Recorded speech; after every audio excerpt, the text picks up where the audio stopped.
Hello வணக்கம். இன்றைக்கி நம்ம சேனலில் என்ன பார்க்க போகிறோன்னா தக்காளி தொக்கு எப்படி செய்யலாம் அப்படின்னு தான் பார்க்க போகிறோம். தக்காளி தொக்கு செய்கிறது ரொம்ப ஈஸி, டேஸ்ட்டும் பார்த்துக்கிட்டிங்கன்னா சூப்பராக இருக்கும்.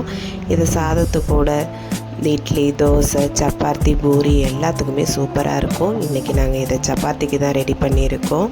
டேஸ்ட்டும் பார்த்திங்கன்னா சூப்பராக இருந்துச்சு. நீங்களும் சப்பாத்தி செய்யணும், டக்குன்னு ஒரு தொக்கு செய்யணும் அப்படின்னா இந்த மாதிரி ட்ரை பண்ணி பாருங்கள்.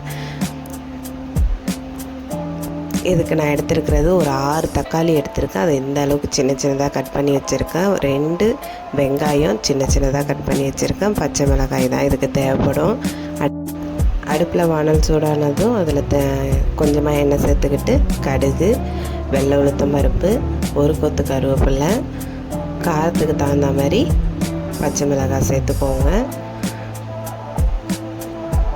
இதெல்லாம் நல்லா பொரிஞ்சு வந்ததுக்கப்புறம் வெங்காயம் சேர்த்துக்கலாம்.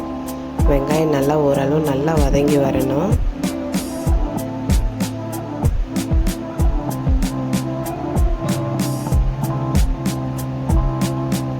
இந்த தொக்கு ஒரு 10 நிமிஷத்துலேயே நம்ம டக்குன்னு ரெடி பண்ணிடலாம். வெங்காயம் வதங்கி வரத்துக்கு உப்பு சேர்க்குறேன்.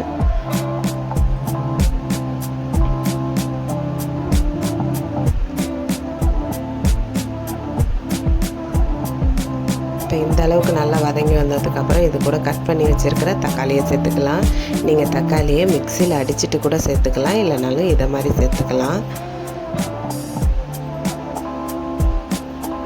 இப்போ தக்காளி சேர்த்ததுக்கப்புறம் நம்ம நல்லா அதை கலந்து கொடுக்கணும்.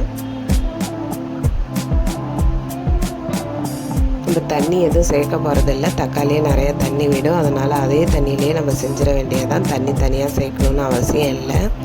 இதில் நான் கொஞ்சமாக காஷ்மீரி மிளகாத்தூள் சேர்க்குறேன் கலருக்காக. கொஞ்சமாக கறி மசாலா இல்லைன்னா சிக்கன் மசாலா லைட்டாக சேர்த்துக்கோங்க.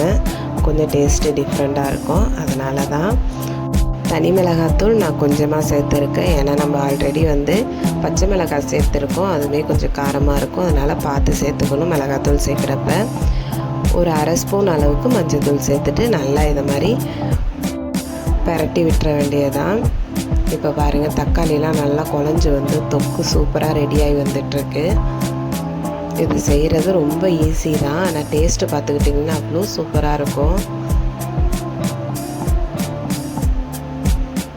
ரோட்டு கடையிலலாம் கூட சில பேர் இதை மாதிரி தான் தொக்கு டக்குன்னு ரெடி பண்ணி கொடுப்பாங்க. அவ்வளோ டேஸ்ட்டாக இருக்கும் சாப்பிட்றப்பெல்லாம். இப்போ உப்பு காரம் எல்லாம் செக் பண்ணிக்க வேண்டியதான். கரெக்டாக இருந்ததுன்னா ஒரு 5 நிமிஷம் அப்படியே மூடி போட்டு ஒரு 5 நிமிஷம் கழித்து ஓப்பன் பண்ணி பார்த்தீங்கன்னா நல்லா எண்ணெய்லாம் பிரிஞ்சு சூப்பராக தொக்கு ரெடி ஆகிடும். அதை நம்ம சுட சுட சப்பாத்தி, பூரிக்கெல்லாம் வச்சு சாப்பிட்டோன்னா அவ்வளோ டேஸ்ட்டாக இருக்கும். நீங்களும் கண்டிப்பாக ட்ரை பண்ணி பாருங்கள். வீடியோ பிடிச்சிருந்ததுன்னா லைக் பண்ணுங்கள், ஷேர் பண்ணுங்கள். மறக்காமல் நம்ம சேனலை சப்ஸ்கிரைப் பண்ணுங்கள். நிறைய பேர் வீடியோ பார்க்குறீங்க, ஆனால் சப்ஸ்கிரைப் பண்ண மாட்டேங்க. சப்ஸ்கிரைப் பண்ணுங்கள். இதை மாதிரி டெய்லி ஒரு வீடியோஸ் நம்ம சேனலில் வரும். சப்போர்ட் பண்ணுங்கள். நீங்களும் இதை மாதிரி ட்ரை பண்ணி பாருங்கள். நம்ம சேனலில் முருங்கைக்கீரையில் சட்னி செய்கிறது எப்படி அப்படின்னு சொல்லிட்டு வீடியோ போட்டிருக்கேன்.